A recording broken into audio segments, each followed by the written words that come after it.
Coming up on this week's show, we'll be looking at the brand new teaser trailer for Doctor Strange in the Multiverse of Madness. We'll be talking about the week's big releases, including Fantastic Beasts: Secrets of Dumbledore. And I chat with Sonic, Tails, and Knuckles.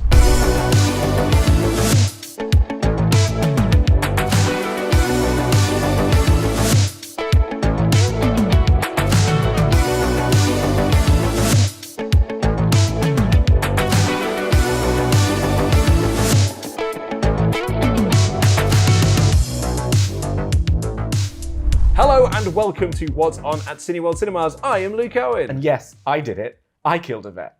I hated her so much. It flames on the sides of my face. Damn Leighton.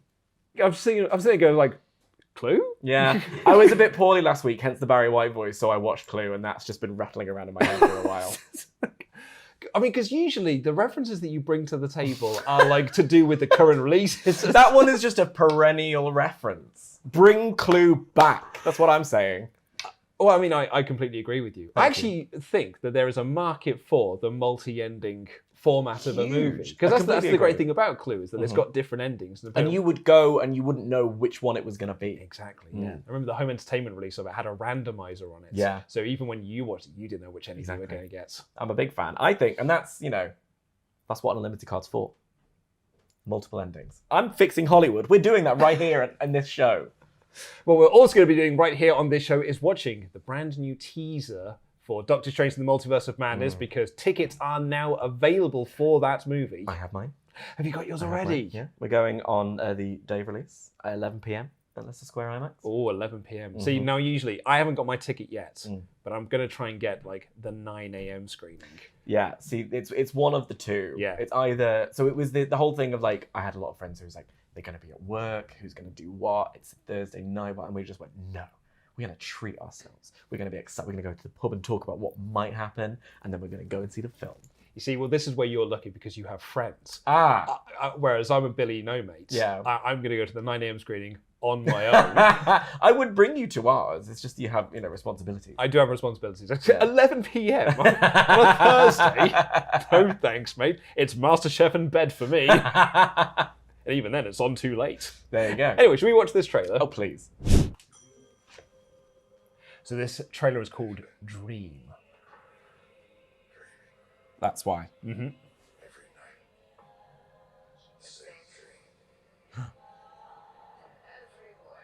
Oh. The kids! Now that's interesting. Mm-hmm. Oh, mate, it's so close. We had that in the last trailer, and now she's saying it. Fate of the multiverse depends on us. She just does look very cool in that costume. She just looks very cool in it. That bit still weirds me out. Bit of Mordo there, bit of American Chavez. Oh, with a third eye. Oh, zombie! That was another Captain Marvel. Studios, Doctor Strange in the Multiverse of Madness. Only Peter's May 6 as it gets on sale now. Listen, Marvel, give us crumbs, and I will be there for it. So the biggest part of that trailer, for me at the very least, is the kids. Right. The kids that we saw from WandaVision. Yeah, back in Westview. Yes, that she had to say goodbye to in the final episodes. Well, and then, spoilers, we heard them, didn't we? Yeah. She was doing a little meditation and figuring out all the magic. Well, while also she was also making a cup of tea, which I respect anyone who can do both. So are we saying then, or theorizing, that she is trying to find a way to bring them back potentially from another multiverse where they may exist? This was it. I think she was quite shocked when she heard them. I think that's probably the moment the multiverse sort of opens, and then because she's in astral projection land, she heard them. Yeah. And this movie, is it about her seeking to find them again? Is it that she just thought maybe she was hallucinating? is she actually seeing them in that moment, or is that a moment of, Yeah, because it's her going back to the house. Madness. Well, not that, and also she's talking about nightmares, and Doctor Strange is talking about dreams. Like, are we to presume that perhaps the Rachel McAdams stuff is like that's his dream? Because in a normal world where they can just have a lovely wedding. Exactly, yeah. With a nice boat neck. That's perhaps his his ideal multiverse where he is not he's not Doctor Strange, where he is not Sorcerer Supreme. He's just regular old science man. He'd still be Doctor Strange. Yeah, no, you're absolutely right. He worked hard for that degree. You're right, absolutely right. So anyway, but yeah, like, is that his ideal version of his world? Yeah, well, you would think. But like what Wanda is talking about there, where she's talking about the nightmare that she's seeing, is that is she reliving, just going back to the house and seeing the kids that she can't have anymore, the kids that weren't really technically hers at all. They weren't real in the first place. Yeah. And that's her nightmare, is reliving that trauma over and over again. Gosh, it's a heavy movie. Like, I have to say, every time I've watched the trailer for this, I'm super excited for it. And I think the thing that's pulling me in the most is how hefty it feels, like how dramatic it is. Compared to, because I mean, a lot of the Marvel stuff, which I love, can also be quite frivolous. Fluffy. It's called bathos, if you're familiar. Have you heard of pathos? Pathos, yeah. Pathos, which is, using sadness or whatever. Bathos is the opposite, which is... You have a bath. Yeah, well, indeed. Not to be confused with Thanos. No, bathos is like using humor to undercut a moment. Right. And a lot of the Marvel stuff uses bathos like quite heavily. If you think of Thor Ragnarok, there's a moment where they're saying something really serious and then Hulk comes flying out of nowhere and it's like, ha ha ha, but it's like kind of pulled you away a little bit from the dramatic moment. Marvel tend to lean on that a lot. I'm sure there will be moments of levity aplenty in Multiverse of Madness, but we're talking about some really big stuff. We're discussing, based on a 1-minute trailer, a lot of quite heavy ideas. I hope they go there.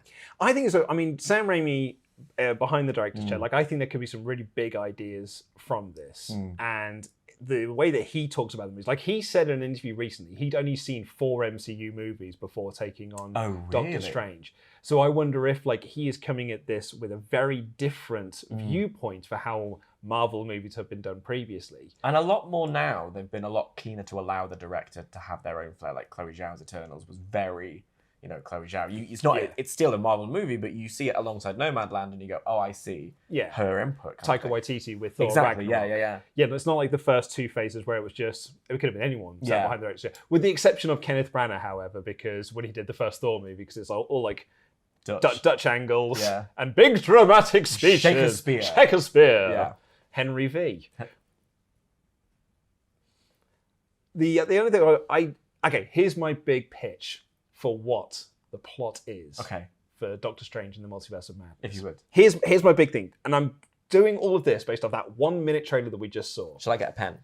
I don't think you'll need it because it's very simple. Okay.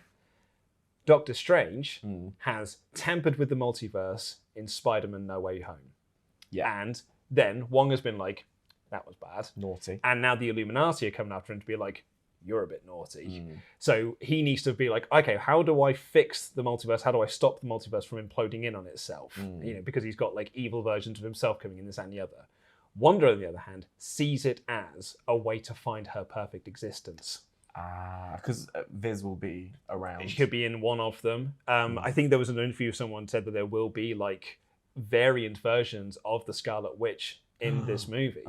So maybe she's going to look to the multiverse to find that perfect existence that she had in WandaVision, where that is a reality. These kids exist. These kids exist, and Viz is there. So it's not just a construct of her mind, and she can finally be happy in herself.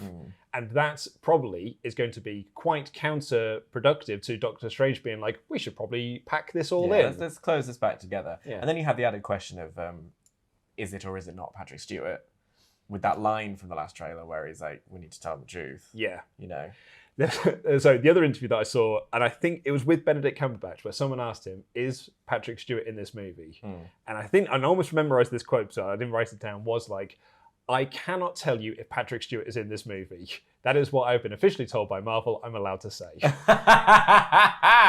Naughty. They love it. They're fighting back against the man these days. Well, they got burned by Tom Holland so much. It was just like, gee, Willikers, do you want me to tell you all the spoilers for Spider-Man? Your Tom Holland impression is next level. Thank you. Every single time I look forward to it, and it never disappoints. Thank you. Do you think? Are you familiar with the Sugar Babes paradox? No, but please. It's commonly called the ship of Theseus, which is the idea that every member of the Sugar Babes was replaced until suddenly were the Sugar Babes still the Sugar Babes. I call it the Sugar Babes paradox, right? So do you think Sugar Babe's vision is going to be in this? Oh wow, okay, yeah. Yeah. Which Sugar Babe is it though? No. You see, now you're getting confused. Okay. It's metaphysics. So do I need to get pen and paper? I think you might, because Vision in WandaVision, they made a new Vision, but then it was implanted with Vision's memories. Is that the same Vision? Is it still the original Sugar Babes? Is it still the Sugar Babes if they're all different now? Oh, you're talking about Trigger's broom.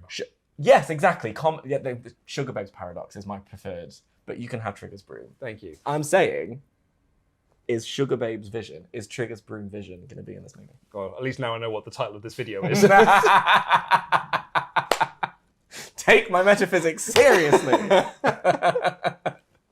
My answer, I honestly don't know. Okay. I hope he is, because Yeah, I yeah. quite liked it. I was really intrigued by that. He went off and flew off into the distance. There could be a really fun cameo appearance because like he hasn't been rumored for the movie at all either. So that would be a really fun. But it's a loose end that's just flailing in the breeze. And if not this movie, it's got to come back somewhere. Somehow. Yeah.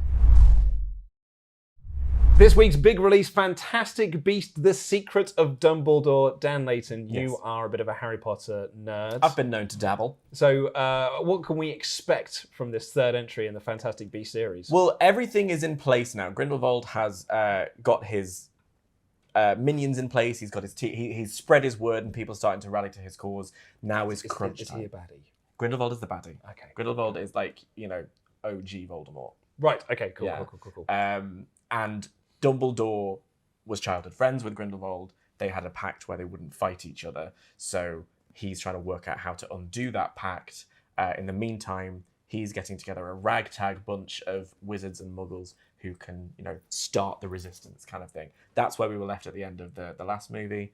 We're ready to see where that's going to go in this movie. And you excited for this one? Yeah, I'm intrigued. I think it's really interesting. I think it's been a franchise that's had a lot of question marks over it, and I think now is the moment for it to really, take off. So I'm looking forward to seeing what they're going to do. It's also always nice to just be back in Hogwarts a little bit.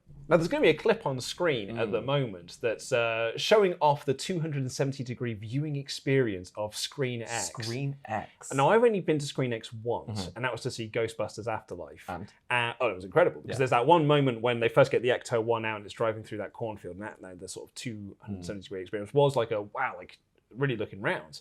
I think this, we're expecting lots of like wand battles. Oh, and a wand duel is amongst my favourite things in film. Where they just sort of stand there. No, they don't just stand there. They flip and they do and they say words, and it's very and then you get. And you think that with This like, is my Star Wars. and the big 270-degree experience. Yeah, I think. Well, I mean, it would be kind of this whole enveloping. Also a lot of to do with the Potter movies has always been to do with the landscapes as well, and with the beasts. It's all very the natural world. There were some really lovely moments in the second one where he's just tending to his beast. He goes down and sees a kelpie, and it's this whole extravaganza. So I think it'll be a feast. A feast. A fantastic feast. Oh, wonderful. Television professional. Also out this week, The Bad Guys, Morbius, The Batman, and Sonic the Hedgehog. It's also currently the Easter holidays from school times. Oh, that's why the tube is so busy. Oh, is that the reason why? It's also why the drive into work today was so easy. There it is. Yeah. Won't be like that next week, will it? Alas, alack. But yeah, so that means that there are lots of like family-friendly movies that we can go see, including The Bad Guys and Sonic the Hedgehog. Which is a proper family movie. Everyone is going to have a good time at Sonic 2. And I had such a good time with Sonic 2 that I emailed Paramount and I said, look, I know you've offered me Jim Carrey. Yeah. I know you've offered me the director. Yeah. You've offered me Kalina Shaughnessy, which is, the real big fish in this. They've come through. And they have come through. But I emailed them and I said, look, I will only do those 3 interviews if I can interview Sonic the Hedgehog and Tails and Knuckles the Echidna. You're telling the studios I was be. like, dear Miss Paramount, Miss Paramount, yeah. this is what I'm after. Okay. And she emailed me back and she was like, only because you're friends with Dan Layton. Wow. I'm going to do so this. special. Because you're so special. I'm so special it's rubbing off on you. Yeah, and it allowed me to interview Sonic the Hedgehog, Miles, Tails Prower, and Knuckles the Echidna. Here we go. Sonic, I'm going to start with you. How does it feel to be back with a brand new movie? Please, I'm going by Blue Justice now, trademark pending. And this is Tails. He's a double threat, fluffy and adorable. I'll make sure to call you Blue Justice from now on. I do apologize for that. But Tails, what do you bring to this movie? I'm so nervous, Sonic. I've never been on camera before. You're doing great, buddy. Show him what you can do. Pretty cool, right? Yeah, very cool. I think you can probably sit down for the moment now, though. But Sonic, how is this film different from the first one? It is bigger and better in every way. And I'm in it! Knuckles, do you have anything you want to say? I do not. See, that's more than we usually get out of him. Tickets are on sale for Doctor Strange in the Multiverse of Madness, available in IMAX, 4DX, ScreenX, and Super Screen. But of course, I think you're more excited for Downton Abbey or the... Actually, no. Oh, that's a good question, Dan. Because you've got the option here. Tickets are on sale for Doctor Strange, Downton Abbey, and The Lost City. Which am I picking? Which are you picking? With all respect to the Abbey, The Lost City is so good. I went to the did you see premiere. it? Of course you did. How was it? It was. Can I tell you, I'm kind of attracted to Daniel Radcliffe now. I don't know how that's happened, but he showed up on the carpet. He looked sharp. I was like, fair play to you, my friend. And then he was telling me, like, could you just back up a little bit? Excuse me. I don't know you. I have now, though, been in the presence of the theming it with Fantastic Beasts. I've been in the Pokemon Starter Trio of Hogwarts. I've seen Watson, Radcliffe, and Grint. Yeah. The only one I've had a selfie with is Grint, so I'm going to work my way up. But The Lost City is genuinely so much fun.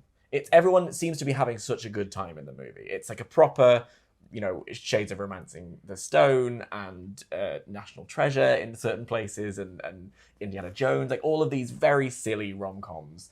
All these very like high octane fun adventure movies with that kind of silly rom-com vibe pushed together in one. And yeah, I just had such a good time with it. It's an incredibly charismatic cast. It is. They seem to have such good chemistry, and Daniel Radcliffe is having the time of his life as this eccentric billionaire sort of villain character. Sandy B and Channing T look fantastic, and they've got oh my word, Brad Pitt does the most, and I'm so happy he's there. Genuinely, it's actually doing really well in America, so I'm really excited for it to come out over here. And I think it's just a different kind of movie. It's a completely original property. It's a lot of fun. I think people are going to have a great time.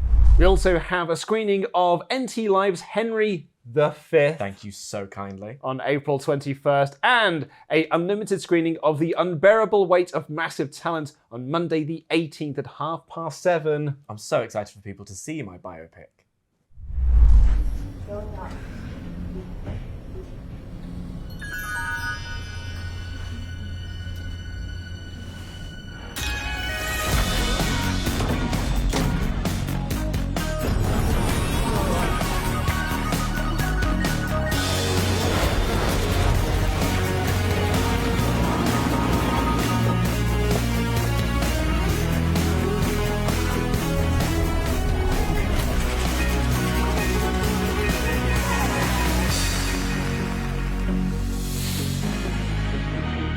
Feel unlimited with the most exciting card you can own. And you can find out more about all the movies we discussed today using the links in the video description down below. And if you liked us chatting a load of nonsense, there's an audio podcast version of this, which has got even more waffle, where we look at your comments left on last week's video. We do that. It's available on all podcast platforms. We'll see you next week. I have been Luke Owen. And me too. I also drank the cognac. Dan Layton. And that's what's on.